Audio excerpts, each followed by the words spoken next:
하나님께서 우리에게 주시는 말씀은 요한복음 4장 20절부터 26절까지 말씀입니다.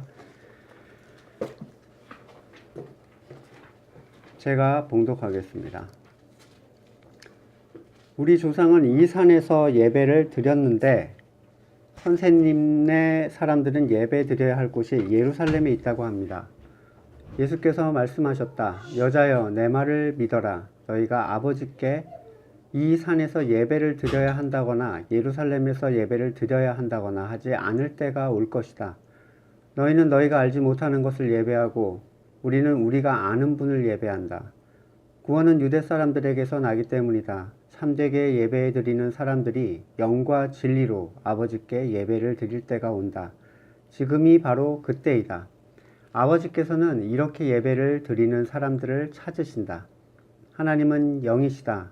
그러므로 하나님께 예배 드리는 사람은 영과 진리로 예배를 드려야 한다. 여자가 예수께 말했다. 나는 그리스도라고 하는 메시아가 오실 것을 압니다. 그가 오시면 우리에게 모든 것을 알려주실 것입니다. 예수께서 말씀하셨다. 너에게 말하고 있는 내가 그다. 아멘.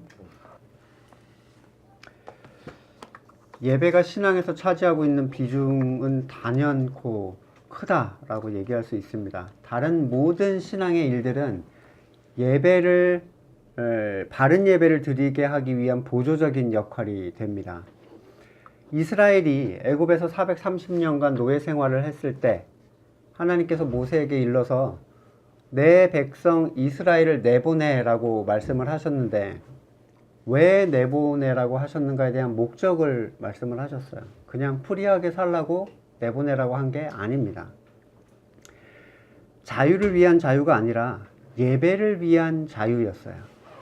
10가지 재앙이 끝날 때까지 7번이나 나를 예배하게 하기 위하여 이 백성을 내보내라고 하나님이 말씀을 하십니다. 그리고 그걸 바로에게 전달하라고 얘기를 하세요.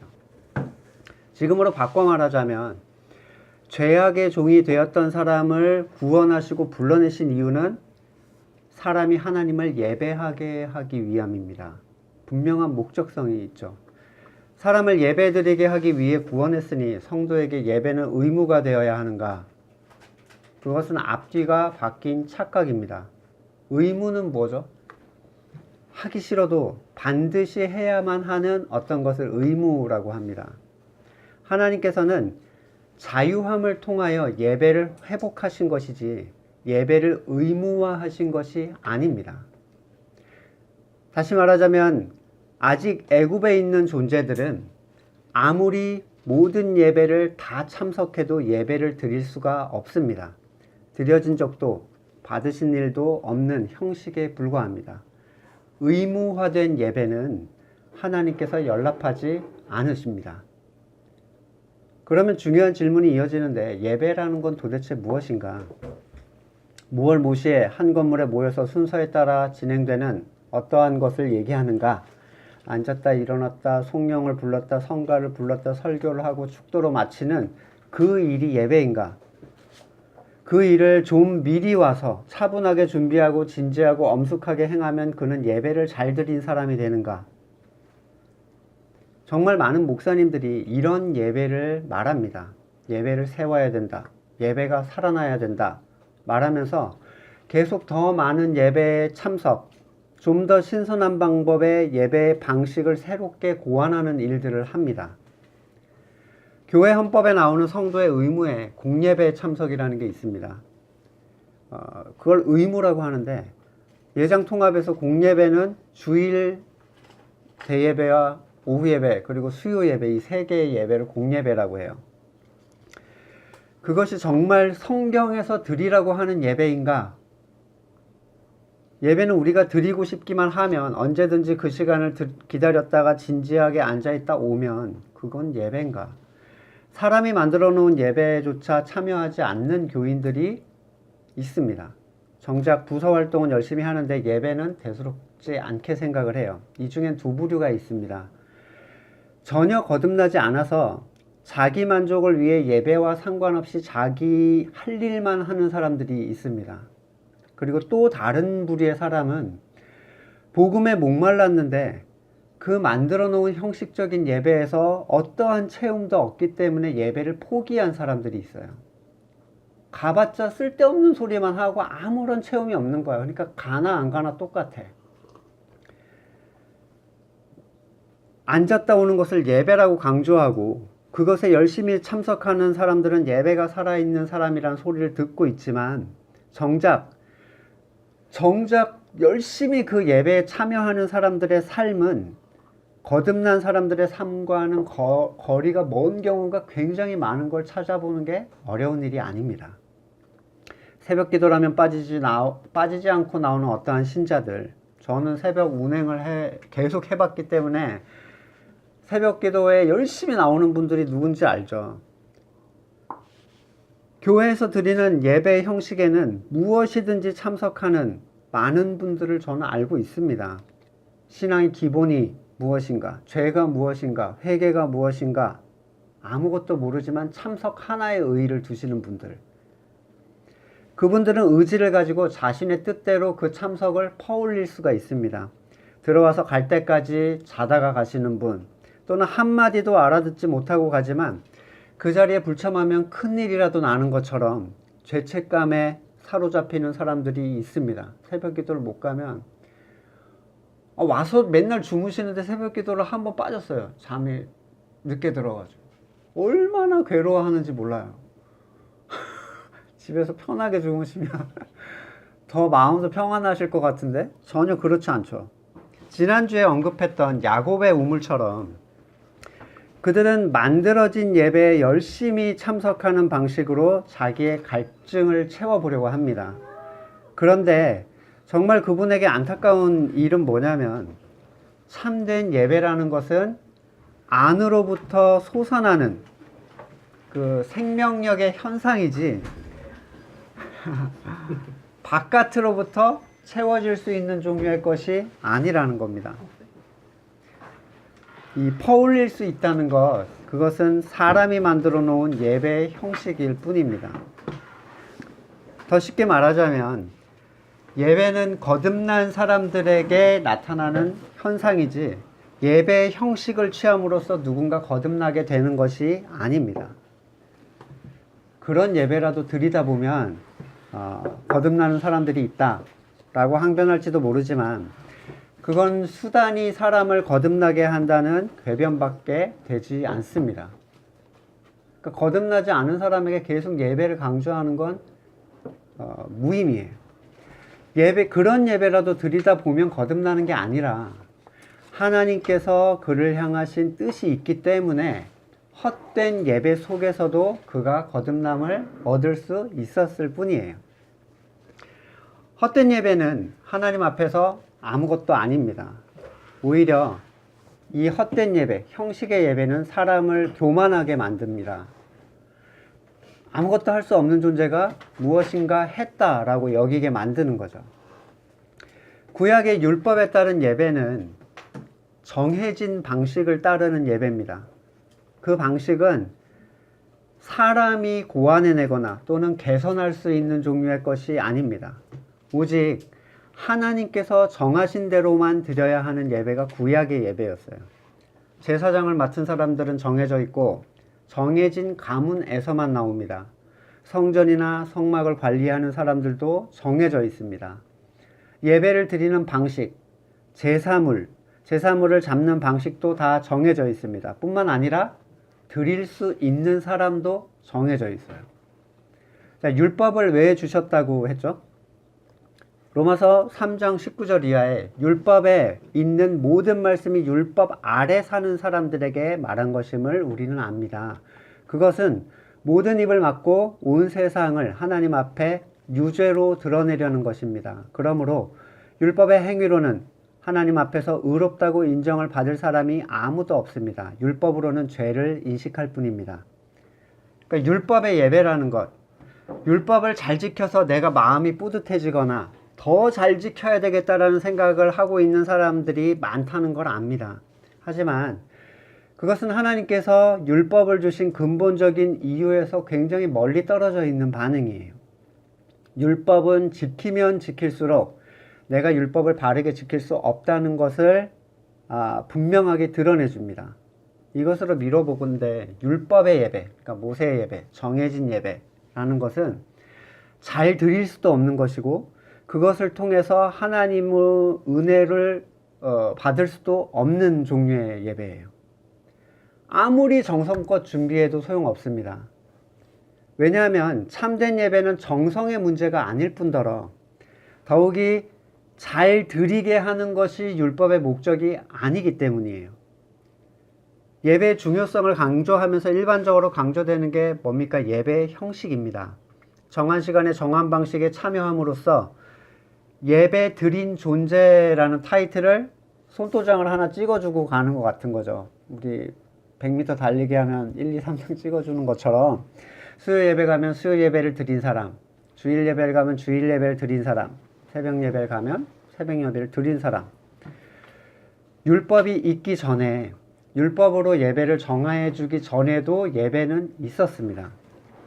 그런데 모세를 통해서 율법을 얻기 이전에 드렸던 모든 예배는 정해진 시간이나 형식이라는 게 없었어요.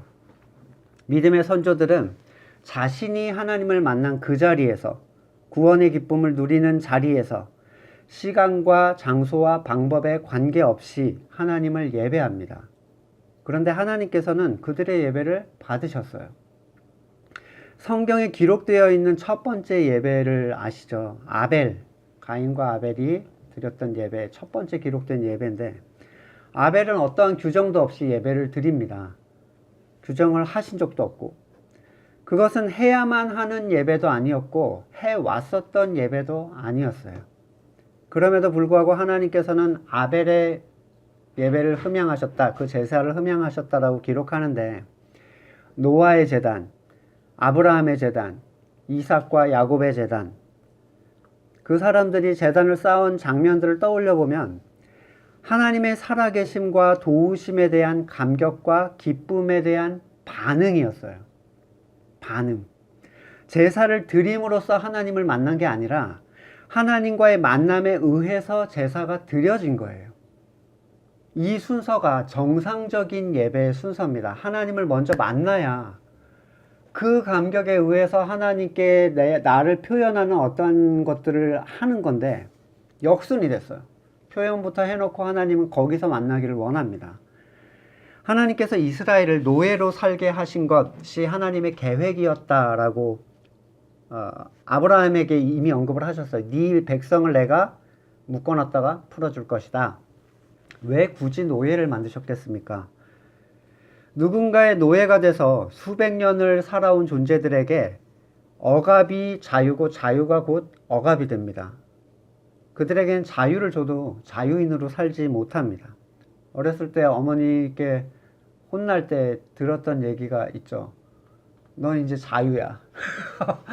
자유야. 나가든지 네 맘대로 살아라고 하는 게 굉장히 공포스러운 얘기예요. 왜냐면 완전히 거기 속해 있는데 나가라니까 공포스러운 거죠.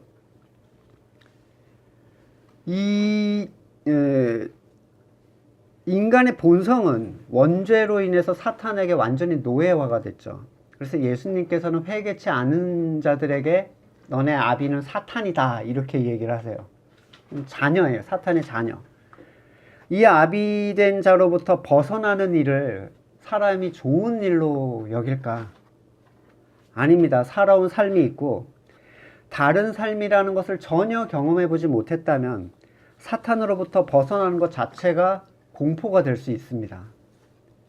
노예를 자신의 태생을 알고 애고방을 섬겼던 이스라엘 민족처럼 모든 인류는 자기가 사탄의 노예되었다는 사실을 알지 못하고 그것으로부터 자유로워지기를 원하기는커녕 오히려 그 상태를 더 편하게 생각하는 존재들이 됩니다.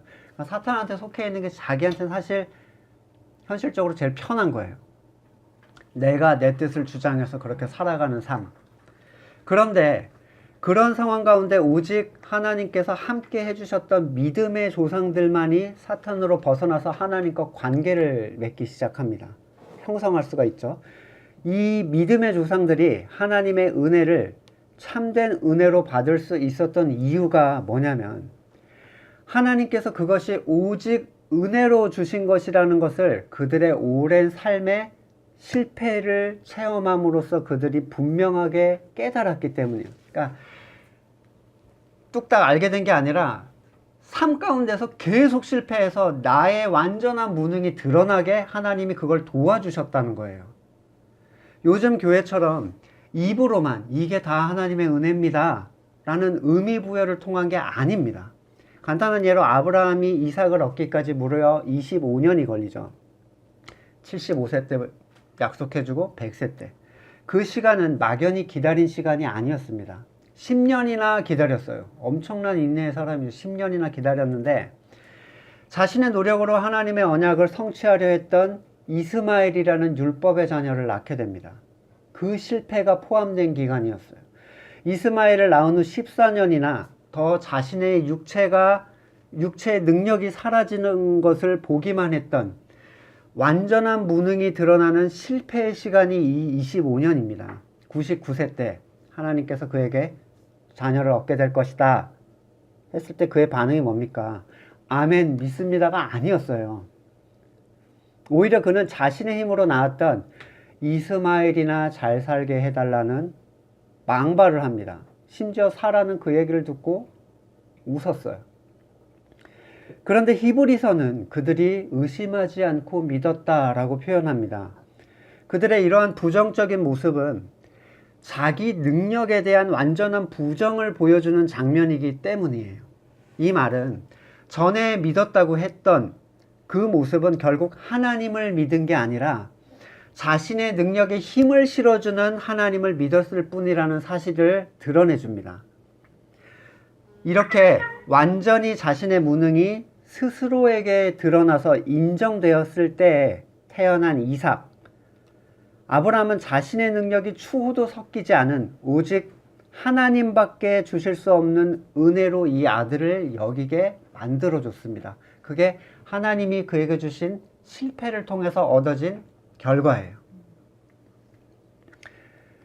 만약에 이삭을 75세 때 약속했으니까 바로 임신해서 76세 때 낳았다고 생각해 보세요.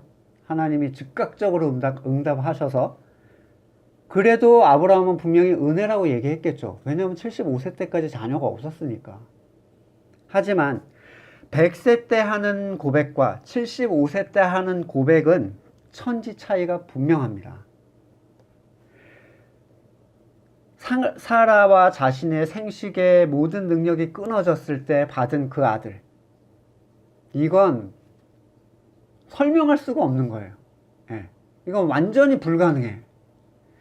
아브라함에게 이삭을 바치라고 하는 그 장면은 너한테 제일 중요한 건 내놓으라고 하는 장면이 아닙니다.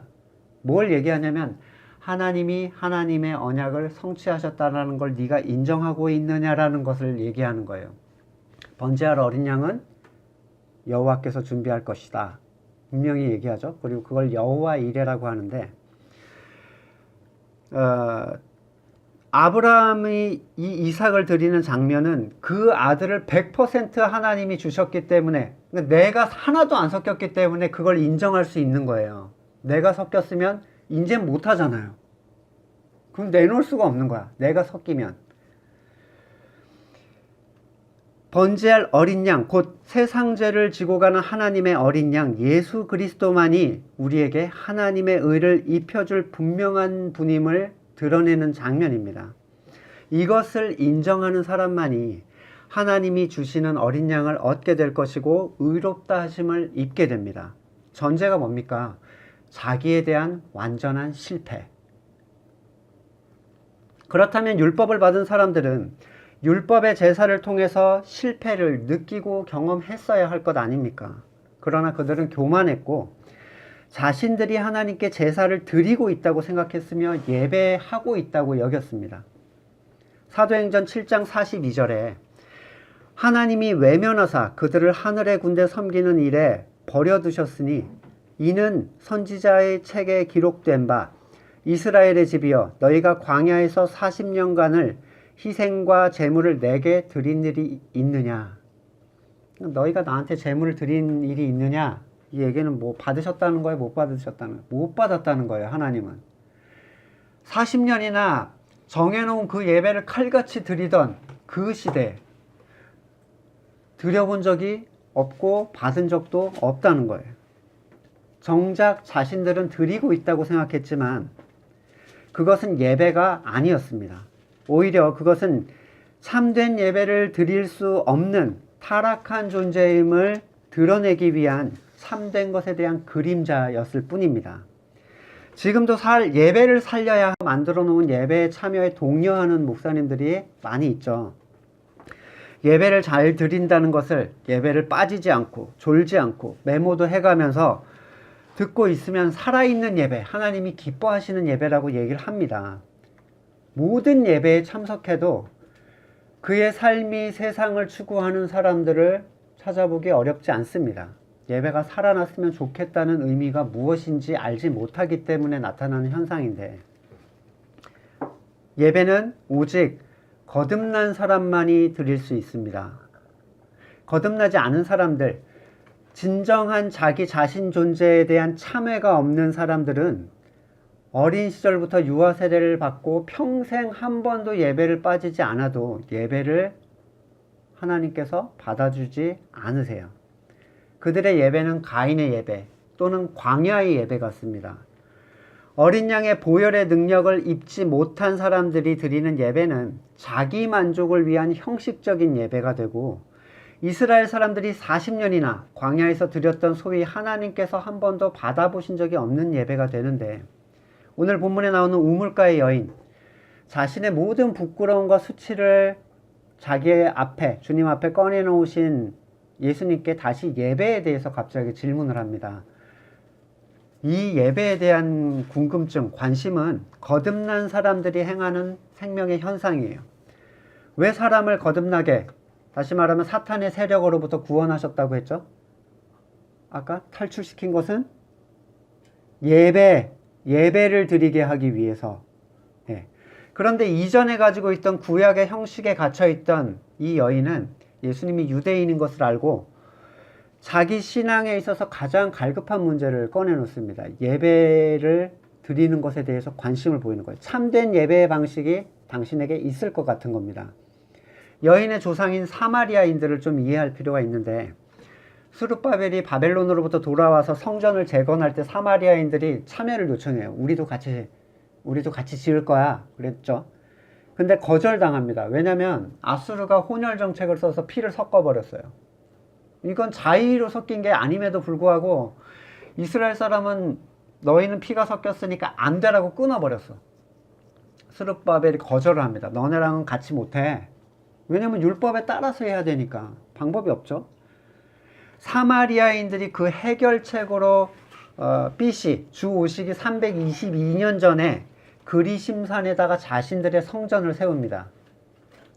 예배를 못 드리게 하니까 구원은 받아야 되잖아요. 그러니까 어쩔 수 없이 다른 방식을 하나 만든 거예요.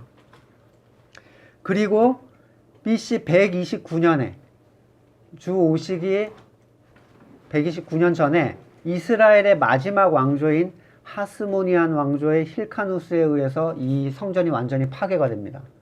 그러니까 그리심산이 파괴된 지 지금 130년, 그 성전이 파괴된 지 130년이 지난 상황이 오늘 본문의 상황이죠.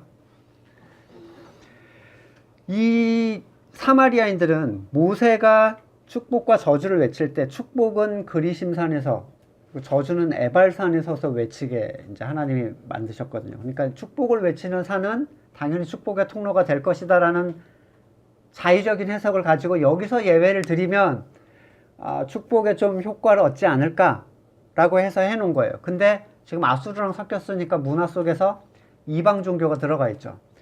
그러니까 이걸 다 버무려 가지고 율법도 들어있고 여호와도 들어있고 예배도 들어있고 제사도 들어있는데 이방 종교랑 완전히 범벅이 된 하나 이상한 거를 꺼내놓고 그걸 섬기고 있는 사람들이 지금 이 사마리아인들이었어요. 이미 이 여인도 지금 그 구원의 원조는 유대에 있다는 사실을 알고 있습니다. 자신들은 혈통적으로 그 원조에 참여할 수 없다는 이유 때문에 그리심에서 드리는 대체적인 예배에 참석을 하고 있지만 지금 눈앞에 그리스도가 나타난 거예요. 충격적인. 그리고 그 구원의 통로를 보고 예배에 대해서 분명하게 확인을 하고 싶었을 겁니다. 만약 예수님께서 예배는 예루살렘에서만 드려야 된다, 이렇게 얘기하셨다면 이 여인한테는 방법이 없어요. 거절당한 거랑 똑같습니다. 왜냐하면 그녀는 유대인이 아니기 때문입니다. 근데 주님은 전혀 새로운 말씀을 하십니다. 4장 21절에 예수께서 말씀하셨다. 여자여, 내 말을 믿어라. 이걸 믿어야 되는 거예요. 너희가 아버지께 이 산에서 예배를 드려야 한다거나 예루살렘에서 예배를 드려야 한다거나 하지 않을 때가 올 것이다.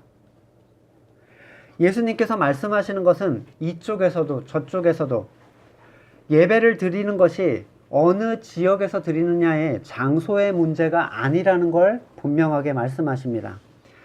그리심산도 예루살렘도 어느 지역에 있는 건물의 교회나 자기 집 골방에서 드리는 문제가 아닙니다. 이것은 무엇으로 드리느냐의 문제예요. 이 새로운 예배는 어디에서도 드릴 수 있는 예배가 시작된다는 거예요. 어디에서도. 그러니까 너도 드릴 수 있는 예배가 오게 된다는 거예요. 이 드릴 수 없는 여인에게는 정말 희망의 메시지죠. 구원이 예루살렘에서 난다는 의미는 참 중요한데, 사마리아가 추구했던 것은 율법 안에 있던 예배가 아니었습니다. 아까 말씀드렸듯이 범벅이 된 거예요. 한번 만들어 보려고, 구원을. 그들은 모세의 오경만을 취해놓고 다른 그것을 토대로 막 섞어서 혼합 종교를 만들었는데, 예루살렘은 철저하게 하나님의 말씀인 율법에 기반을 두고 있던 그 예배 장소였습니다.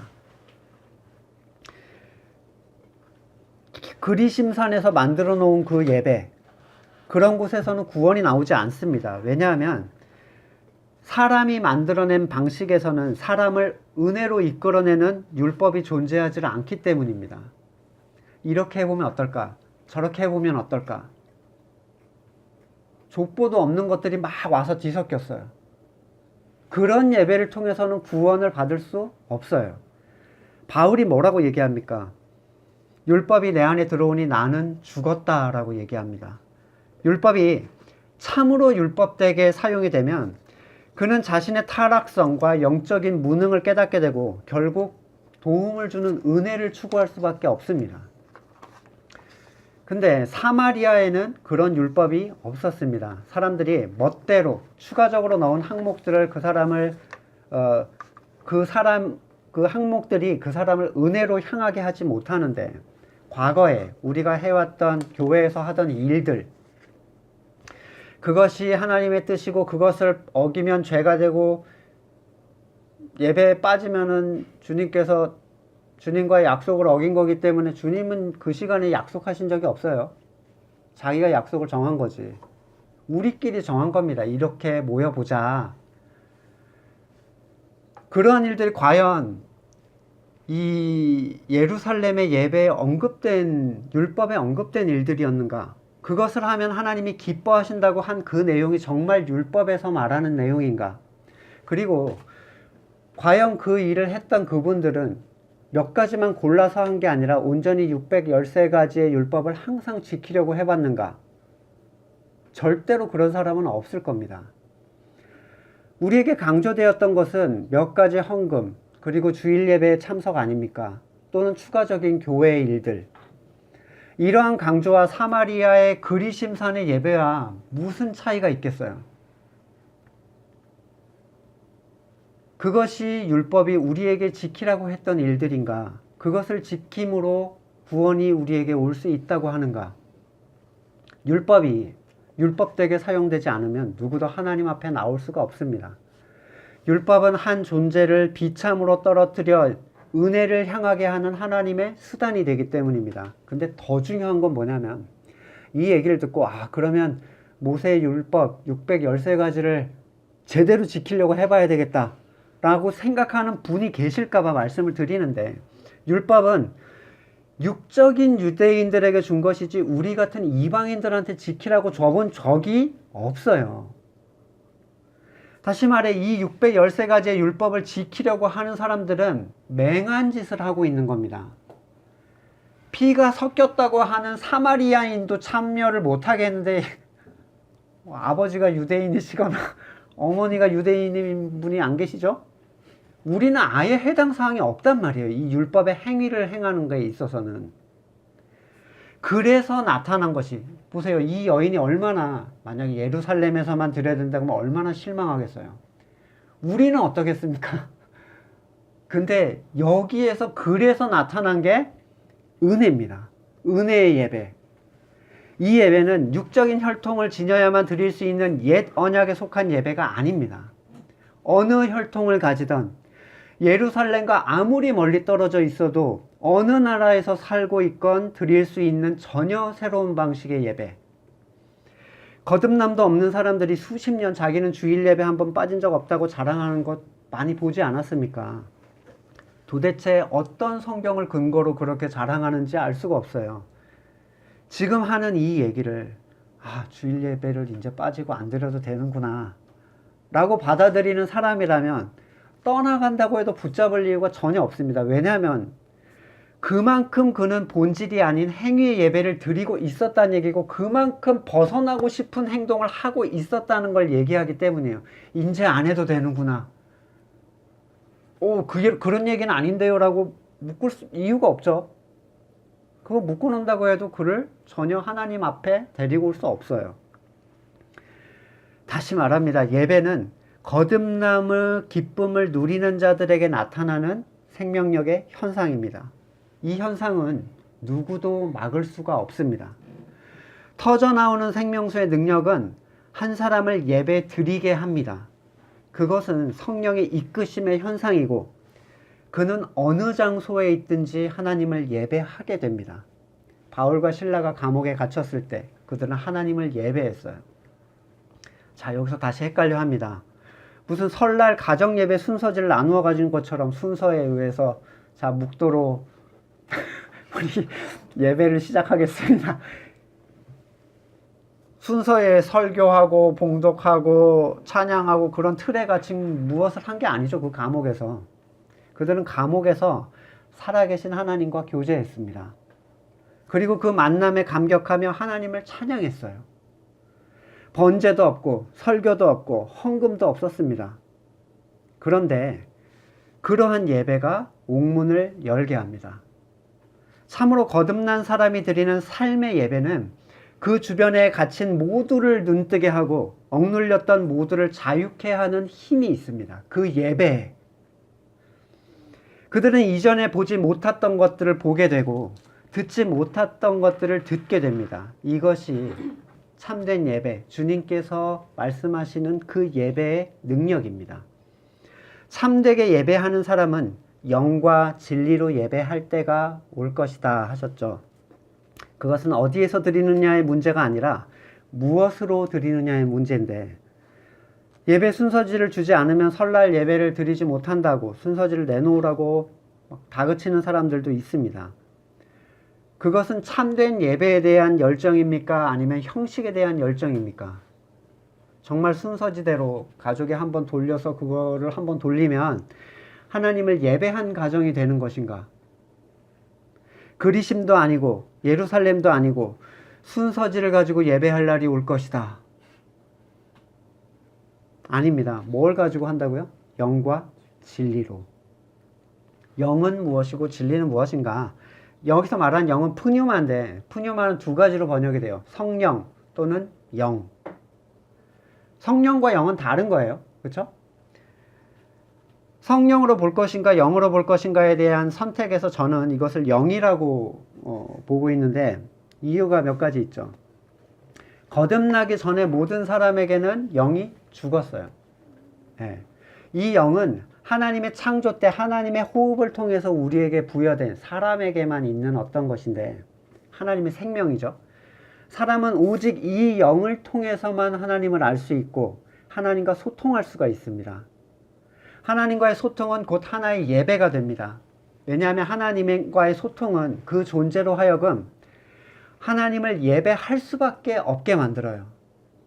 그러니까 소통은 따로, 예배는 따로가 아니야. 자신이 철저하게 하나님께 의존적인 피조물이고 하나님과 분리되어서는 절대로 안 되는 그런 존재임을 이 소통을 통해서 우리는 깨닫게 돼요.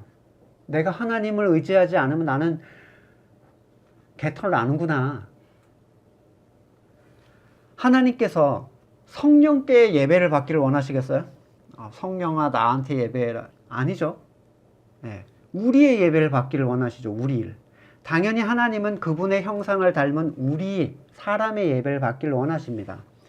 우리의 거듭난 영이 하나님과의 소통을 시작하고 세상의 틀과 율법의 기준의 예배가 아닌 하나님께서 인정하시는 진정한 예배를 드리기를 원하시는데, 또한 이 영이 사람이 새로 부여받은 영이라고 생각하는 이유는 그 뒤에 진리라는 것이 진짜 성령과 깊은 관계가 있기 때문이에요.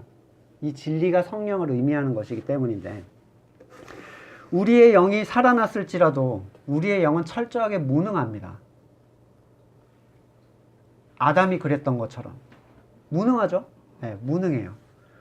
다만 영이 살아난 사람들은 자신이 무능하다는 것을 깨달아 아는 사람들일 뿐이에요. 다른 차이는 없어요. 그리고 하나님을 알고 소통할 수 있다는 것. 이 무능한 생명, 그러나 의롭다 하심을 입은 이 생명은 도움이 필요합니다. 그가 하나님께 예배를 드릴 수 있도록 돕는 존재가 바로 진리의 성령님이에요. 저 사람이 지금 뭔 소리를 하는 것인가? 이제 이렇게 물어오는 분들에 대한 얘기를 많이 들었어요. 그러면 지금 있는 예배는 드리지 말라는 건가? 형식의 예배는 다 가짜라는 건가? 갖가지 의문도 발생한다는 것을 알고 있습니다. 그러나 중요한 사실은 거듭난 영을 가지지 못한 사람이라면 목사직을 가졌다 해도 이게 무슨 말인지 전혀 알아들을 수가 없습니다. 예수님께서 말씀하셨죠. 거듭남에 대한 얘기하시면서 땅에 속한 걸 얘기해도 믿지 않는데 하늘에 속한 걸 얘기한다고 니네가 어떻게 알아듣겠느냐. 지금 이 예배는요, 살아있는 예배는 하늘에 속한 거란 말이에요. 근데 거듭나지도 않은 사람들한테 이 얘기를 해봤자 저 사람이 뭔 소리를 하느냐라고 생각할 수밖에 없죠. 단지 그런 분들은 지금 드리고 있는 예배를 제가 부정하고 있다라고만 아마 표현을 할 겁니다. 그러나 성경은 그러한 사람들을 설득하라고 얘기하지 않습니다. 불가능한 일이에요. 다만 참된 거듭남을 체험하고 영을 가지고 있는 사람들이 허울뿐인 형식의 예배 속에서 헤매이는 것을 저는 돕고 싶을 뿐입니다. 예배는 무월 모시에 둘러앉아 순서를 진행하는 것을 뜻하는 게 아니라 본질적인 걸 얘기하는데 그 형식을 깬다고 해서 예배가 되는 것도 아니에요. 참된 예배는 장소나 형식과 방식의 구애를 받지 않습니다. 그렇다면 본문에서 말하는 참된 예배는 무엇인가? 영이 거듭나, 그 거듭난 영이 진리를 통해서 하나님의 뜻대로 우리의 삶을 주장하는 거예요. 그것은 사람의 눈에 보이는 것이 아니고 때문에 사람들이 그가 예배를 잘 드리네 못 드리네를 평가할 수 없습니다. 그 예배는 하나님이 평가하시는 거예요. 그의 예배는 네가 나에게 예배를 드리고 있구나. 하나님이 평가하셔요. 예수님의 삶은 모든 순간이 하나님께 드려지는 예배였습니다.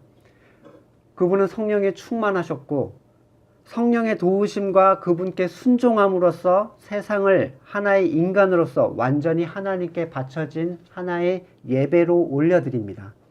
그분의 꾸짖음도 예배였고 그분의 분노도 예배였고 그분의 눈물도 예배였고 그분의 치유와 가르침, 그분의 무리를 걸으심과 그 부분에 백고무를 베고 주무시던 그 순간도 예배였어요.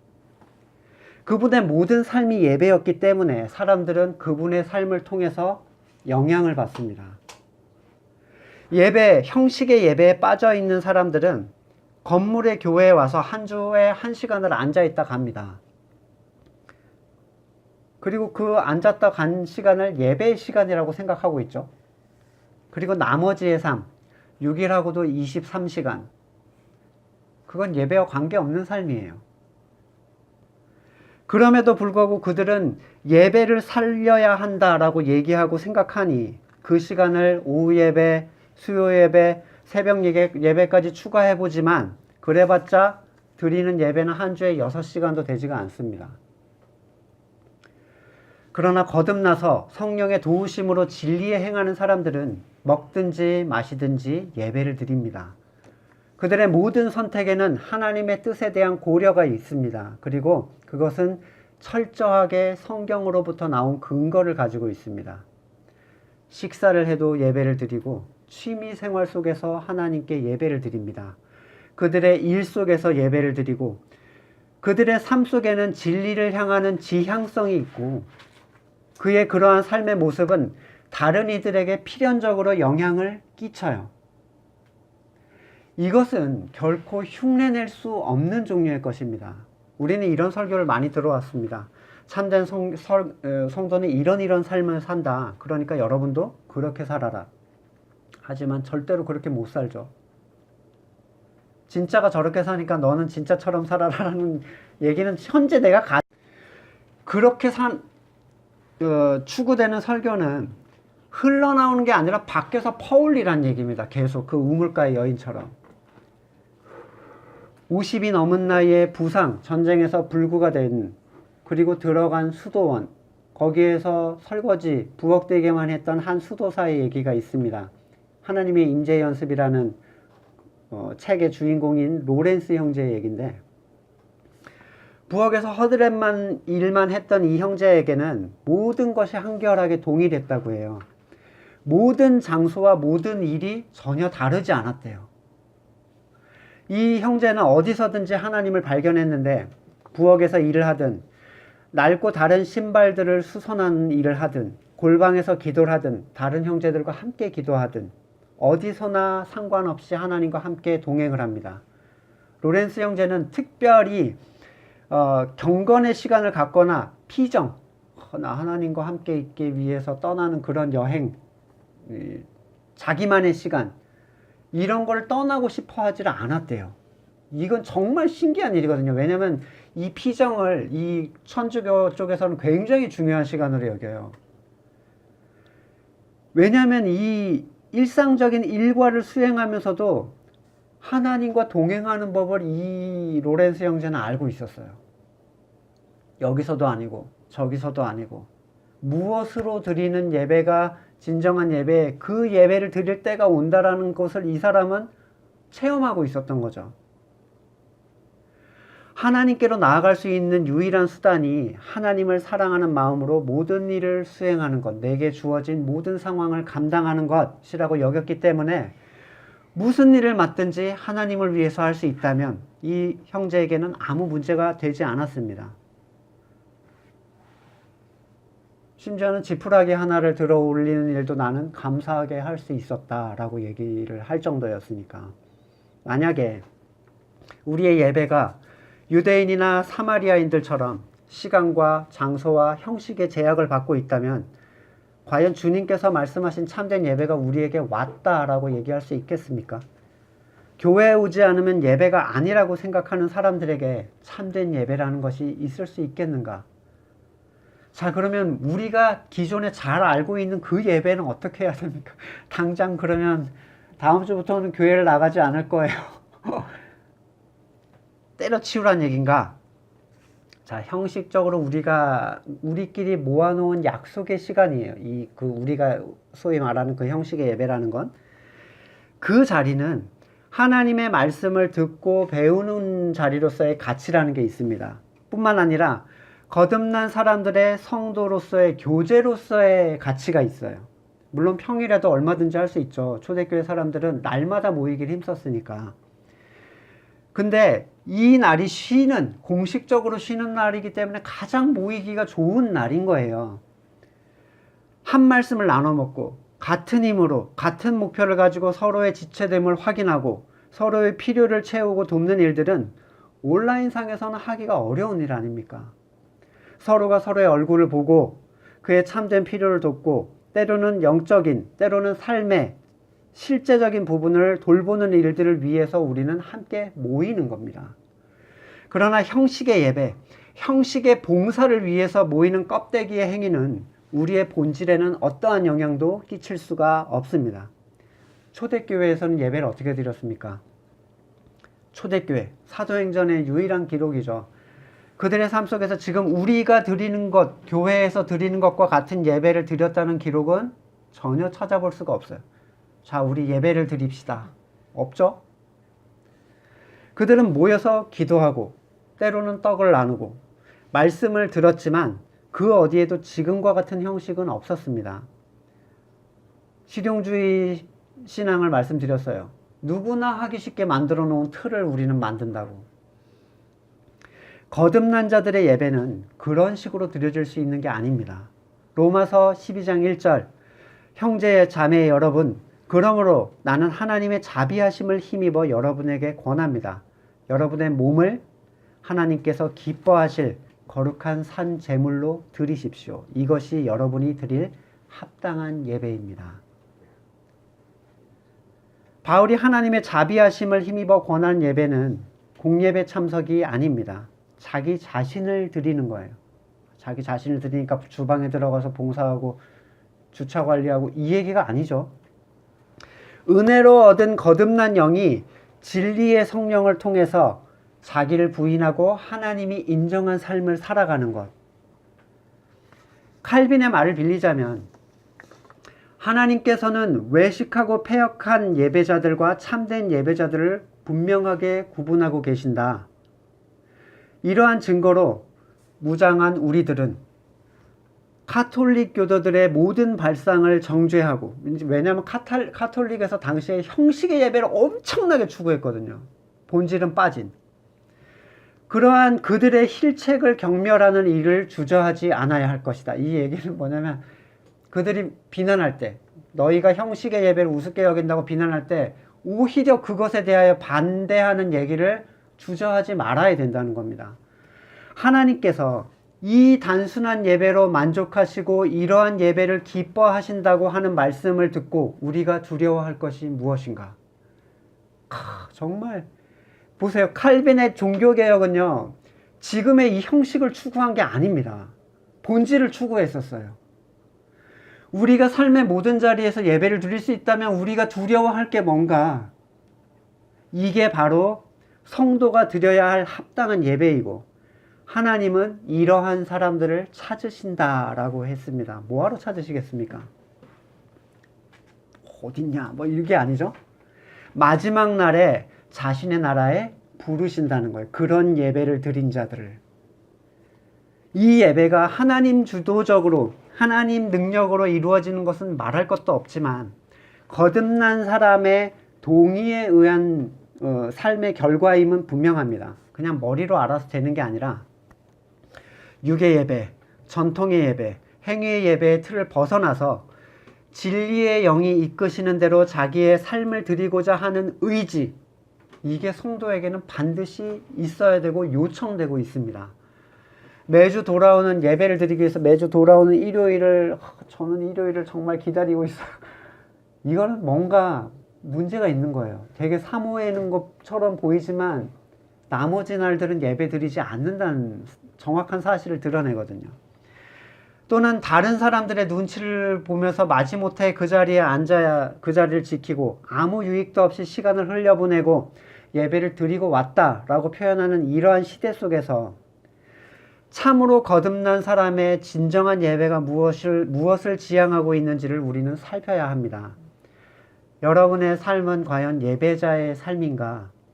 여러분은 성령 안에서 참된 예배를 드리고 있는가? 삶의 예배가 없는 사람은 주일 예배도 없습니다. 주일 예배는 삶의 예배의 한 장일 뿐이에요. 예배를 그렇게 강조해도 본질에 속한 예배에 다가가지 못하는 비극은 없어야 하지 않겠습니까? 여러분이 참된 예배를 드리고 있다면 세상의 어느 자리에 있더라도, 바울과 실라처럼 감옥에 있다 하더라도 하나님은 불꽃 같은 눈으로 여러분을 찾아내실 것이고 여러분을 통해서 그곳에 하나님의 나라를 이루어 가실 것입니다. 말씀을 놓고 같이 잠깐 우리 기도하겠습니다. 예배를 준비한다. 예배를 기다린다. 어제 제가 이렇게 말씀을 묵상하다가 이렇게 기도를 했어요. 이 의미에 대한 부분을 하나님께 간구를 하고 있는데 여진이가 옆에 이렇게 앉아있다가 저를 쳐다보면서 이렇게 물어보더라고요. 아빠 예배 드려? 그러는 거예요. 보통은 기도해? 이렇게 물어보잖아요. 어떤 의미에서 그 얘기가 참 맞다는 생각이 들었어요. 하나님과 소통하고 그것에 대한 결과를 얻고 그렇게 따라 선포하기로 선택하는 어떤 일련의 과정들이거든요. 예배를 특별한 눈에 보이는 율법적 어떤 것으로 생각하는 우리의 지금의 이 갇혀있는 틀을 우리가 깨내지 못하면 영과 진리로 예배를 드리는 때가 올 것이다. 바로 이때다라는 건 언제 우리한테 오겠습니까? 예, 우리의 삶 가운데 나는 과연 예배 삶이 드려지고 있는가, 예배가 드려지고 있는가 계속해서 우리가 돌아볼 수 있기를 원합니다. 같이 잠깐 기도하겠습니다.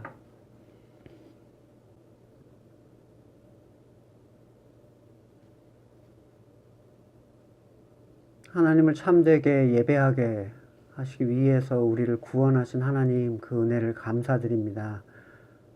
지금까지 수많은 예배를 드렸다고 생각했지만 과연 하나님께서 기뻐 받으시는 영과 진리로 드리는 예배는 과연 우리에게 있었는가 다시 돌아보기를 원합니다. 매일의 삶 가운데서 하나님을 예배하기 원합니다. 진리의 성령의 음성을 따라 자기를 부인하고 자기 십자가를 지고 예수님의 삶을 따라 사는 우리의 삶이 하나님께 예배가 됨을 이 시간 고백합니다. 모든 상황 가운데 주님 동행하여 주시고 깨닫게 하시며 마지막 날에 우리를 찾으시는 하나님을 바라보기를 원합니다. 지금은 우리 구주 예수 그리스도의 은혜와 하나님의 사랑과 성령의 교통하심이 참된 예배자가 되기를 소망하며 그것들을 위하여 하루하루 살아가기를 다짐하는 우리 성도들과 가정과 그의 모든 일들 가운데 지금으로부터 영원까지 함께 하시기를 간절히 축원합니다. 아멘.